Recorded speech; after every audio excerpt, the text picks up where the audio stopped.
Firstly, thank you so much for this exquisite evening which the city has missed.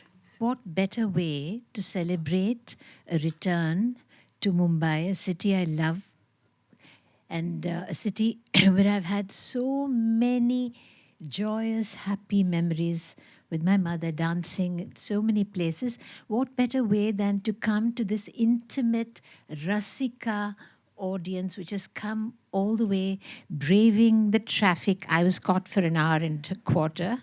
So thank you all for taking the trouble to be here despite everything. So it's a joy for me. And in this wonderful G5, I think it's just the hearts that you have gathered with your art, because I am one of her fans who's been following her work for almost the last 2 decades. And I've seen many of these pieces in several other venues, and they're just so fresh. Every time I have watched them, you just bring it to life in in a way that is alive for us. Can you talk a little bit about your evolving journey with Bharatanatyam?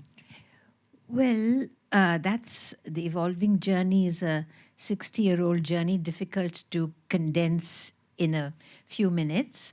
But what is, I think, vitally important to this idea of evolution and growth is the fact that my gurus, who came from a very, very traditional lineage, a very ancient tradition of Pandanallur, Gurus Chokalingam Pillai and his son Subrai Pillai, particularly Subrai Pillai, sir, because the older master passed away after 4 years, and I was fortunate to have my Arangetram with him. But he never made that dance, that tradition, which could very easily have become a straitjacket. He did not. He gave me freedom to be my own dancer. He introduced me to the idea of choreography by giving me a tilana and then telling me, I remember I did something which I thought was very pretty. And then he said, oh, very attractive, appealing. And those days, poses had come into fashion and all these leaps and stretches, a lot of physicality. Then he said, okay, tell me why you chose those particular movements. And I said, oh, it looks pretty, sir, it's attractive. And then he said, I want to tell you something. There are two things, sarakku, minukku. Sarakku is substance, minukku is glitter, and it's the sparkle. So he says sparkle is, minukku is important. I'm not saying it isn't, but then the focus should be on the substance and not just on the minukku. And your choreography has been a lot of minukku because you're doing pretty, pretty things. He says, tegattum, it'll be clawing. So always focus on substance. And that has stood me in good stead. And he'd give me small jatis, like jam ta drita, chakata dritai, janna janna kukunda rita. And then I'll tell him, can I change it to Tisranadai, which is a beat of takkata dinda. The same thing in fours becomes takkata dindaka, taddindaka drigda drigda drigdaka talangatom tariketatom jam tadrita. So the whole thing changes. I asked him if I could do that. Then I had my mother, who was my mentor, anchor. She was my kavacham. Kavacham is my protective shield. She was a guru in her own way, because she would sit after every class and instill, or rather reiterate the classes, the lessons that he taught. And she taught me about enrichment. That is, that to be a dancer, it's not enough just to be a dancer and to have excellent technique. That she is a student of English literature, actually, and Tamil literature. They were great scholars, she and my grandfather. People ask me about choreography, Sanjukta. They say, how do you choreograph these poems? And I often say, many of the principles that I follow in choreography are lessons in essay writing, which my mother taught me. She used to say, open in a way that grips, close in a particular way, use a quotation somewhere, and then the substance. She'd say, eloquence is all very good, but be precise and prune, edit, don't be verbose, condense, crystallize, and think metaphorically. And she taught me about the music of language by reading out poetry to me. So all these things have come into play in my evolution, in my journey. The poetry, the music classes with Muktama. So many things. Even the flair with which you introduce each of your pieces, it's very clearly seen, this whole, the way of being succinct and getting the point across and beautifully. So that lets us, appreciate each moment of your dance. I should thank my mother for that. And I would actually describe you as very much a literary dancer, someone with a literary, also I don't know, I call myself literary. I love books, I love reading, and I grew up listening to a lot of poetry. And I tell my students today, they come and say, Akka, how can we be innovative in dance and how can we choreograph? Then I'll tell them, go and read as much poetry and literature as you can. Read, because when you learn to craft one language well, you will learn to craft another. It'll be easier, the flow. So crafting one language also helped me craft in Bharatanatyam. So I tell my students the same thing. Read.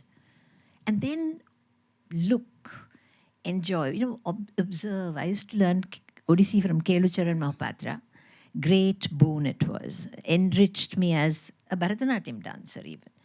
And he was such a keen observer. This, if you don't mind, I just narrate this. Of course. We were walking after a workshop. We got in Delhi, Lodi, somewhere. We had some South Indian food, and the whole group of students were walking with Master. And Guruji started narrating this story about how this tall, very lean, lanky gentleman wearing a dhoti was walking along a railway platform. And suddenly his dhoti was flapping in the wind. And suddenly from somewhere, this Pomeranian came darting out and attacked the dhoti, which it probably thought was a monster, I don't know what. But Guruji was, I can't tell you, just a few little gestures of that. First, that man walking and a dhoti, and then Now, you'd ask me, what is the point of the story about the Pomeranian? It comes from his keen observation of life. And why has this story stayed in my mind? Because I think we need to observe. We need to observe, to sift, to percolate experiences, and then they get crystallized in a way, because when you project them, they come through like something brighter. All the impurities have gone, and then suddenly you refract that through your understanding, and it becomes something very special. So this Pomeranian story I said because it stayed in my mind after 30 years.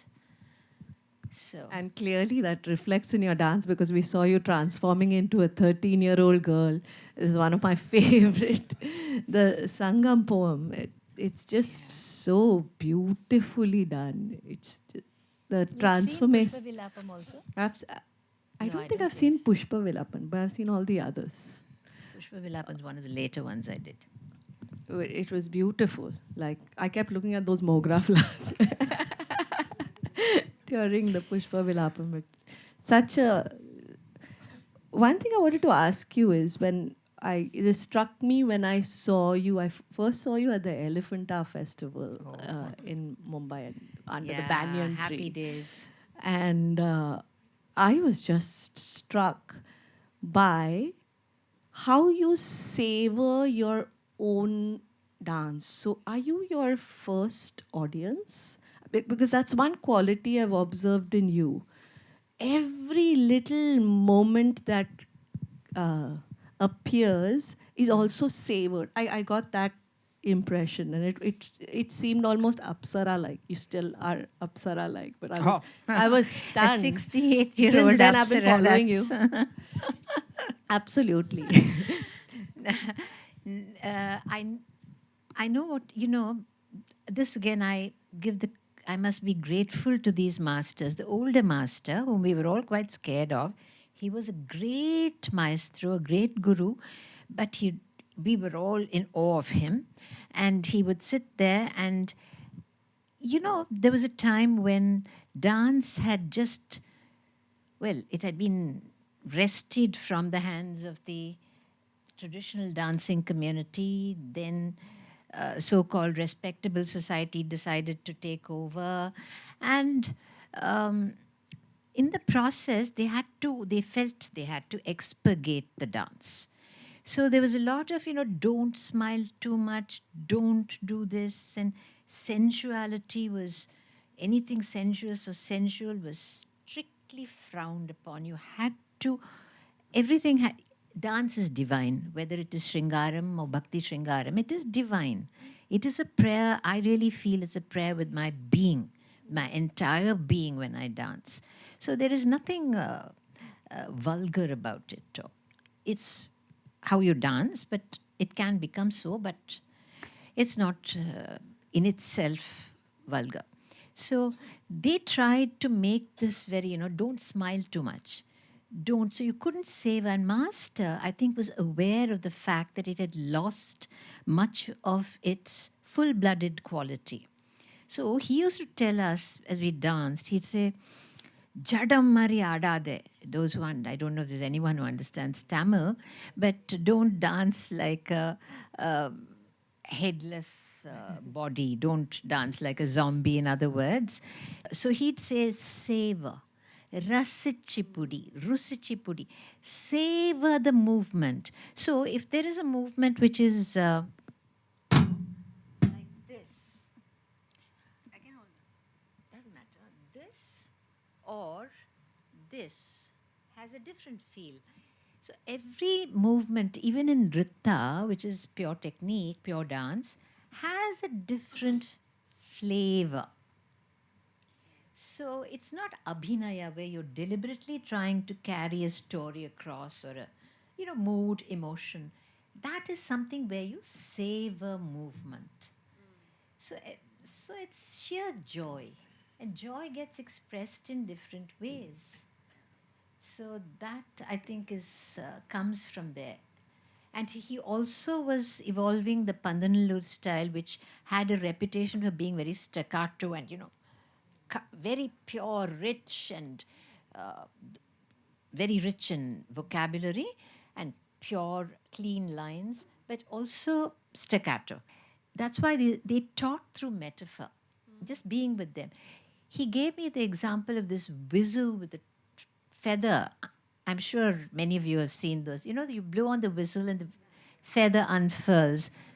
The younger generation would not have seen it, but we grew up with that. And he would say, blow on the feather. It's like your hands should unfurl, not be flung out. So when you blow, just like the feather unfurls, so if the hand moves and it moves down, it's the space between 2 points. You have to have A and B, but I think the artistry is in the way you flow between A and B. It is the way you traverse and cover a certain distance, which is where art happens. So that's something which, again, I learned from my guru. I also loved the fact that you said you embroidered a poem around a poem. How would you define a poem? Well, we should have Arundhati Subramaniam here to tell you how do you define. Well, let me speak of what is poetic, not just a poem, but can dance be poetic?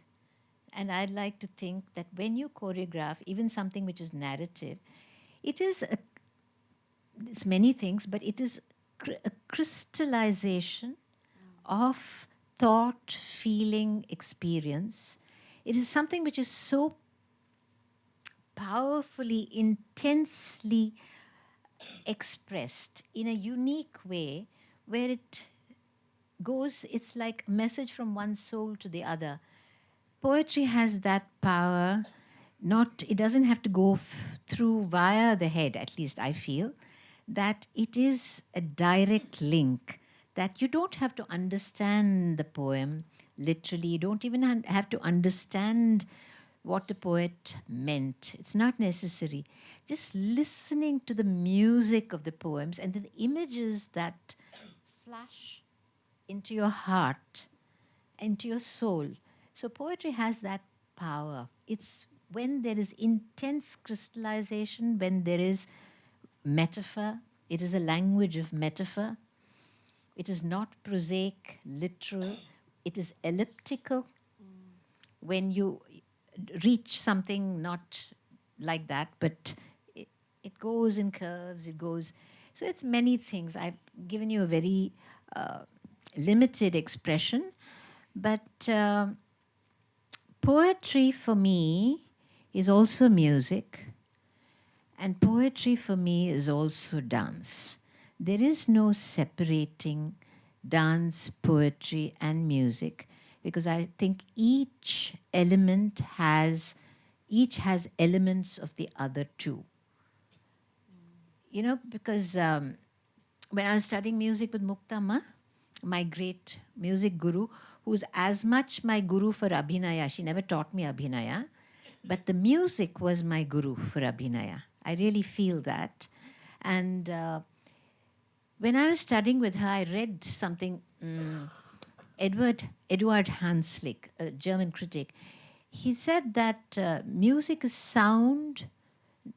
No, it is form moving in sounds. So by the same token, I felt that dance is sound moving in forms. So, you know, poetry is an arrangement of syllables and words.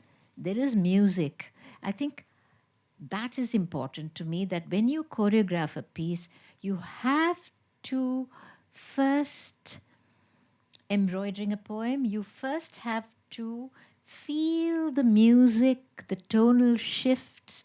You have to understand the tones. You have to understand the music of the words, and then you can translate it into music when you compose with the musician. And then both streams flow in the dance. When you think musically, you think poetically, and there is no separation. Any questions?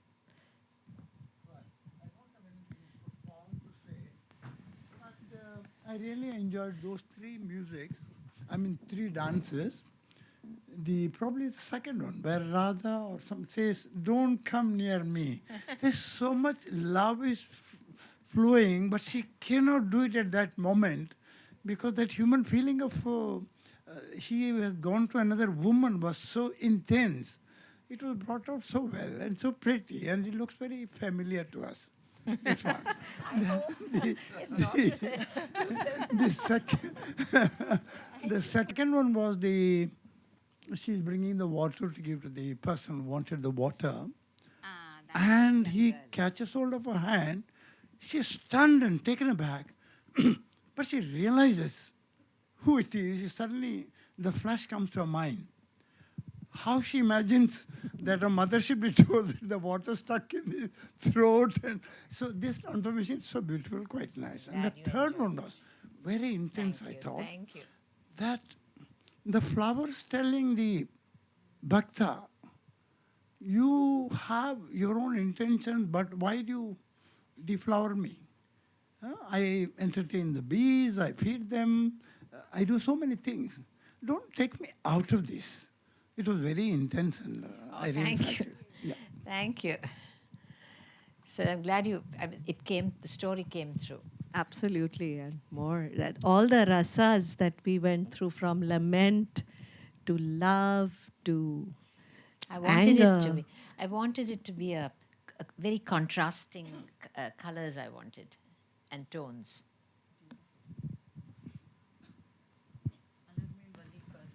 Fabulous performance. Thank you. We speak Tamil. We enjoyed the songs in Tamil and Telugu. Now you've titled it "The Forgotten Seed." Yes. So I know it was a sustainable storytelling throughout the earth, and this is as a Yeah, it was storyteller. largely nature oriented. Yeah. And there is a poem called The Forgotten Seed, which for various logistic reasons I didn't include today. But when I present Forgotten Seed, it's actually a metaphor. As she read out Arundhati's quote, it's something that we need to irrigate. It's a metaphor for the creative spirit, imagination, which, with particularly, I think, social media these days, it when we have very Instagrammable dance, and I don't know whether it's called tweetable dance or Xable dance. I don't know what it's called today, but there is a problem. So, The Forgotten Seed is a very beautiful poem.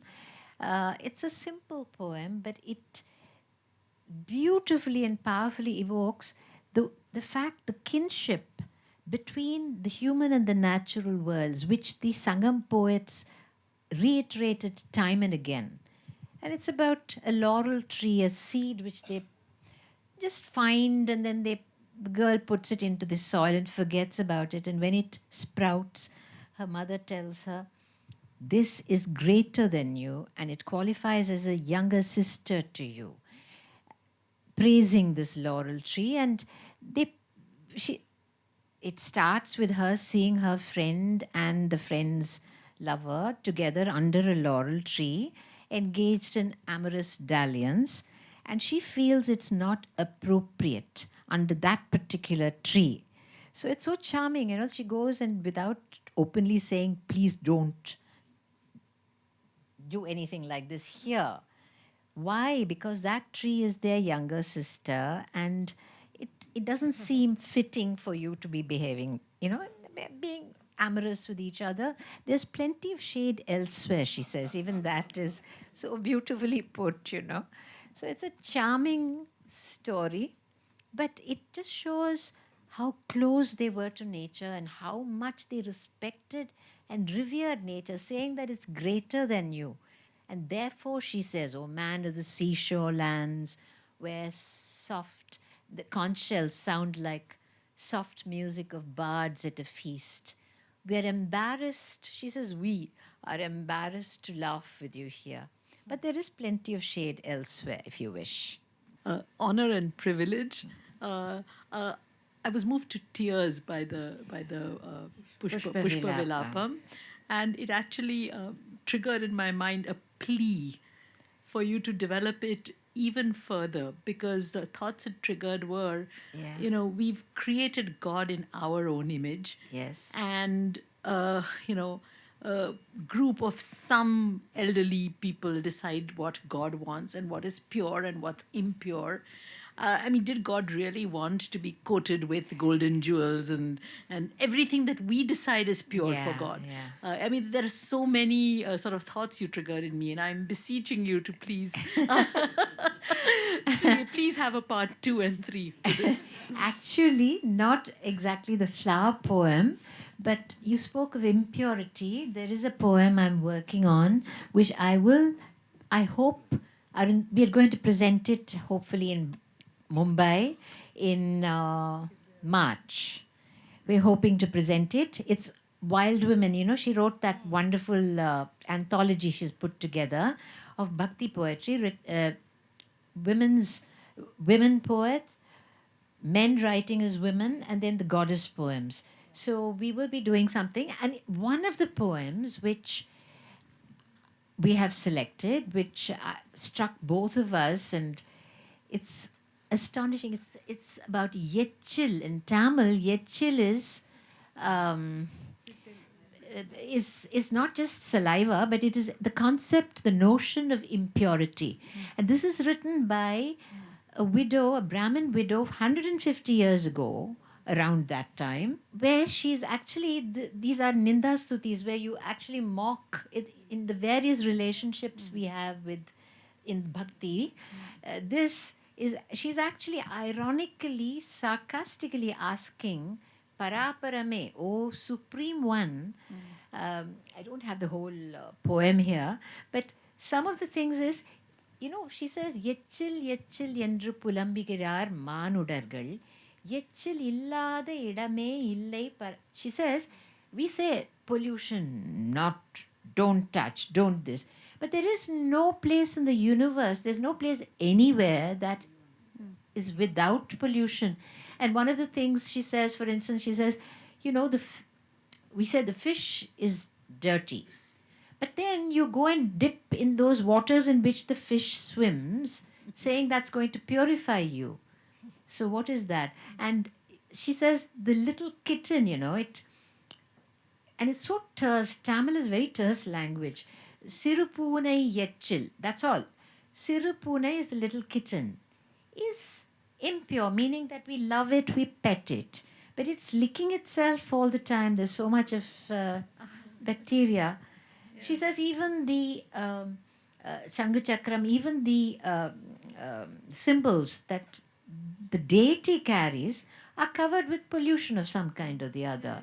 And the mother's breast, when she feeds, that is also impure. Everything is impure. Finally, she says only the absolute is pure, because it cannot be captured by sound. You cannot describe, you cannot, so neither word nor thought, you can't manifest, it's beyond manifestation. So only that Brahman is pure. You mentioned, when the dance changed hands from dancers and became gentrified, and little bit of sterilization happened, and you mentioned what your guru explained to you about feeling the dance.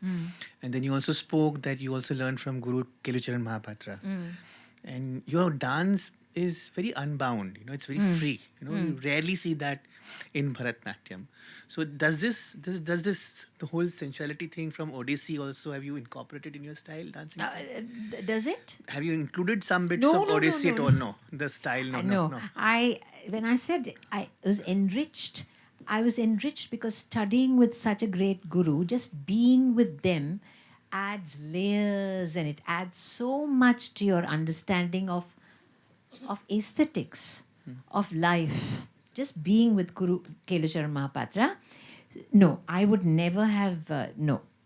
My dance, this is a question I have been asked.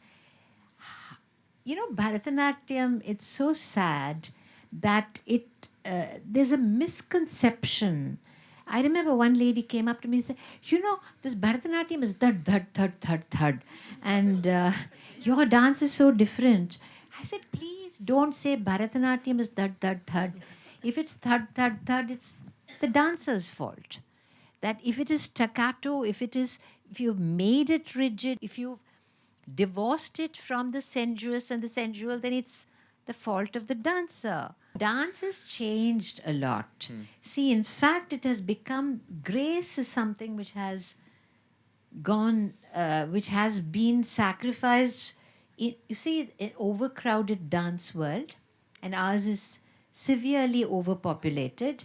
There are so many dancers and few chances. There's a lot of talent, brilliant talent. So if you have to make yourself heard, you have to, the person with the loudspeaker will be heard best. So figuratively, if you think of dance, which is through a loudspeaker, means it has to become more physical, more sensational, more acrobatic. So then there is an emphasis on line, stretch, leap, all of which we have in our vocabulary. So, it's this larger than life. So the subtle movements, the little touches, and there are so many of them, the subtexts get lost.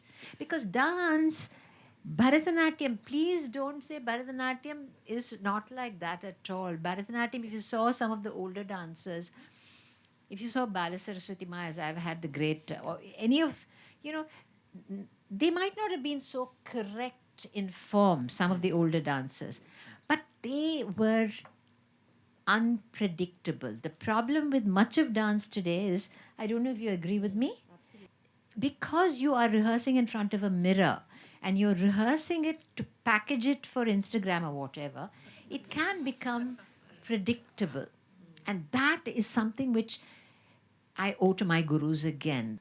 Why do we need to go and stand and say, does this look good? So once you start doing that, it becomes narcissistic. When you dance, you have to forget yourself in it. Lose yourself. You are not you anymore. That's important. Actually, I wanted to say that earlier for something you'd said, but when we dance, it's not, I am not my audience. When you watch me, I hope you don't see ALARMEL VALLI. And when I dance, I really feel, that's all I can say, that it is something which which is something larger, greater, more beautiful than me. My mother used to tell me, don't ever get arrogant, because before the dance, you're like a mustard seed. And I feel that genuinely. I'm not just simply saying it for effect. Thank you for such a beautiful performance. And I've been watching maybe 5th or 6th performance in Delhi and Mumbai. Oh. Yes, and I'm still being amazed. The grace and the energy, of course. But since you brought out that about that the crowded, overcrowded performance, my question is whether don't you like the way you have discovered the Sangam poetry? Are you not very kind of thrilled by or experimenting with the modern poetry? I prefer to do it in the vernacular. The only English poem that I did was Arundhati's Vigil, English. That was part of a production we did called Only Until the Light Fades. It is a performance of love poetry. So that was the only English poem I did. And it's not something which I'd keep attempting. It has to be something where you feel, I felt motivated with her Vigil. But modern poetry, yes, there are wonderful voices, and I should definitely take up. I have been sort of doing so many of the older poems that I have not. But I got Vigil so is a must. steeped in my other poetry that I should, and I will. I always have an experience of the sacred when you're dancing. And Thank you, Sanju. this conversation also, every word spells integrity, about you. Thank And you for it's saying just that. so beautiful to have you perform and then in conversation. Thank you, all of you, for being here. Thank you. Thank May you, I? G5A. Thank you, May I just Devina say one Datta. word? One word. You said integrity, or you used a word. I really feel that it is so important for us not to get, pretension is very easy, particularly when you mystify an audience, either particularly through speech. That is something which is anathema to me. When when you're talking about, I think we have to be very careful about being down to earth and saying what we feel, not mystifying. So thank you for saying that. And thank you, First Edition Arts, for this wonderful, and G5A.